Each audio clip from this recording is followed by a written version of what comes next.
আসসালামু আলাইকুম।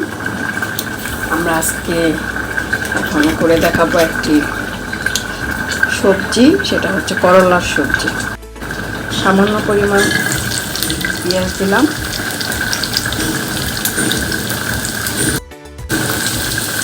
কিছু কাঁচামরিচ কুচি। করলা ভাজি করার ক্ষেত্রে আমি আমার এক আপুর কাছ থেকে শিখেছিলাম যে পেঁয়াজটা বেশি ভাজতে হবে, হালকা ভাজা হবে, দেন করলাটা দিয়ে দিতে হবে। তাহলে করলা ভাজির কালারটা অনেক সুন্দর হয়, সবুজ হয়। করলাগুলো কেটে রেখেছি, আমি প্রথমে করলাগুলোকে ধুয়ে নিয়েছি, তারপরে কেটে সুন্দর করে বাস দিয়ে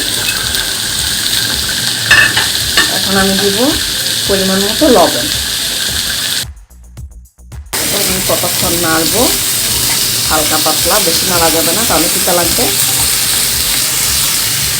আমি এখানে যে তেলটা ইউজ করেছি সেটা হচ্ছে হোয়াইট ডায়মন্ড লেমন। এটা শ্রীলঙ্কা থেকে আনা হয়েছে। এটা অ্যাকচুয়ালি নারিকেল তেল রান্না করার জন্য খুবই ভালো। আপনারা ইচ্ছে করলে যে কোনো তেল ব্যবহার করতে পারেন। আমি এটাতে আর কিছু দিব না, বাস 3-4 মিনিট এরকম রাখবো, সবুজ সবুজই থাকবে। তারপর আমি করলা ভাজিটাকে নামিয়ে ফেলবো। হয়ে গেল আমার করলা ভাজি। করলা ভাজিটা খেতে এত টেস্ট যা কিনা বলার বাকি, একটু তিতা লাগে না। আমি আসলে ছোটো বড়ো সবার কাছ থেকে শিখি। এই করলা ভাজি করাটা শিখেছিলাম আমি আমার এক কলিগের কাছ থেকে।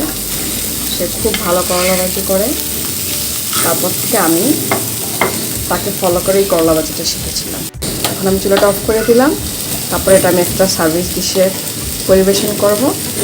দেখুন, হয়ে গেল আমার করলা ভাজি। শুধু পেঁয়াজ, কাঁচামরিচ, অল্প একটু তেল, সবুজ সবুজ থাকতে নামিয়ে ফেলেছি। এটা খেতে হবে সুস্বাদু। আপনারাও করবেন, করে খেয়ে দেখবেন কেমন হয়েছে, জানাবেন।